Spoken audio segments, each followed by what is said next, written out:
6:48 back here with your top stories. If you're just joining us in your Sunrise Smart Start for Monday, RPD wants witnesses to come forward with any leads or video as police investigate two men killed in a double shooting outside of a bar here in the city. That shooting happened early Sunday morning near the S&T Lounge off North Street. Officers, when they arrived on scene, found the first victim dead in the middle of the road. The second victim was in a parking lot around the corner off Welch Street. He died at the hospital. There was a large crowd leaving the bar just before the shooting. Police are still unsure if the victims were inside at any point. Here's what Mayor Malik Evans told us Sunday evening about the double homicide. I think that a lot of the people who we see involved in violence, they have not had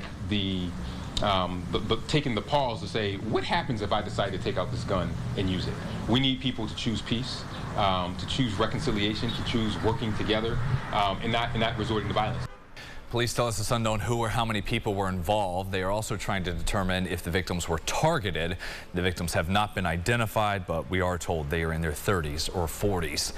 Police are busy investigating another shooting from the weekend. This one Saturday night around 11 o'clock on Culver Road. A 24-year-old man shot, did go to the hospital. His injuries are considered serious, but he is expected to live. If you have any leads that can help officers with that investigation, you're asked to please call 911. More than a week-long manhunt is over with Western New York homicide suspect Michael Burham found in Pennsylvania. The runaway was found wearing his striped prison uniform turned inside out. It was back July 6th. The 34-year-old broke out of a jail in Pennsylvania using tied bed sheets.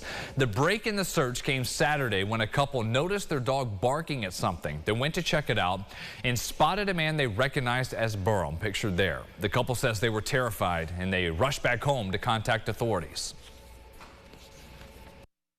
Because we were scared. I said, what are you doing here? He said, camping. I said, really? He said, yes.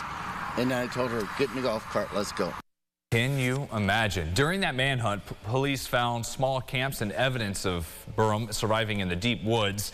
They were afraid he could be armed, but he did not have a weapon when he was captured.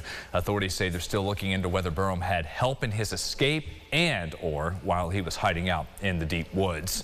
You may see some billboards about these openings around the city as the Monroe County Sheriff's Office searches for new recruits to fill dozens of openings. The department is encouraging people to apply now to become part of the team as MCSO tries to fill nearly 40 new jobs.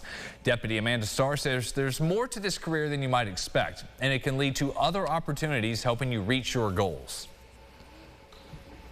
If somebody's interested in becoming an investigator or detective, that's an opportunity. If they are interested in the K-9 unit or the SWAT team, that's something that they can follow. That's a dream or a journey that they can go down once they get this job. They've got a lot out there. Again, dozens of jobs. If you're interested in applying, know someone who is. The deadline for this window is coming up. The last day to have the application in is August 4th.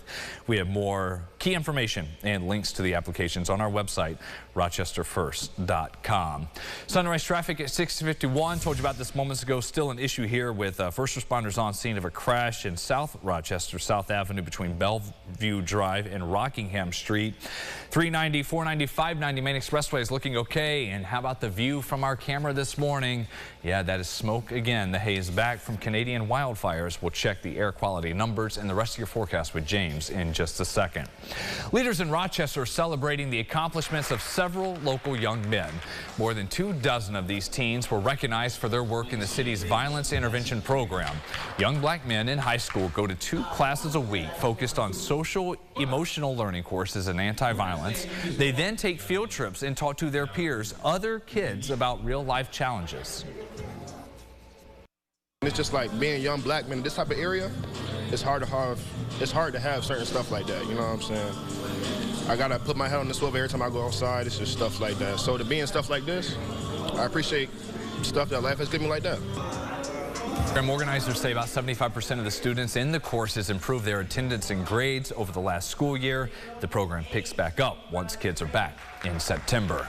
With so many more animal shelters needing a lot of help nationwide, locally, they're also emphasizing how much fostering pets can help ease the strain.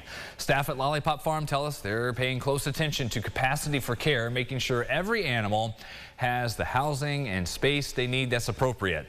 They're seeing more animals coming into the shelter these days for temporary housing and medical needs. Some good news here: because of getting fosters, they can house each animal appropriately. we had a recent intake of a large number of cats. We reached out to our current slate of foster volunteers and recruited more foster volunteers from the community, and were able to put, within a couple of days, nearly 70 cats into people's homes.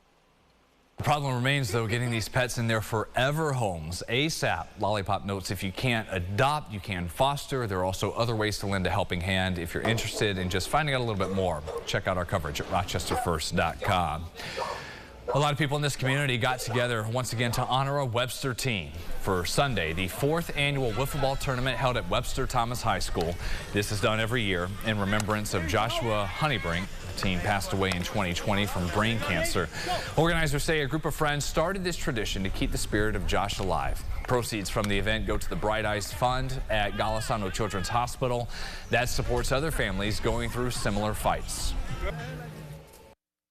My family was touched with cancer as well. I just think it's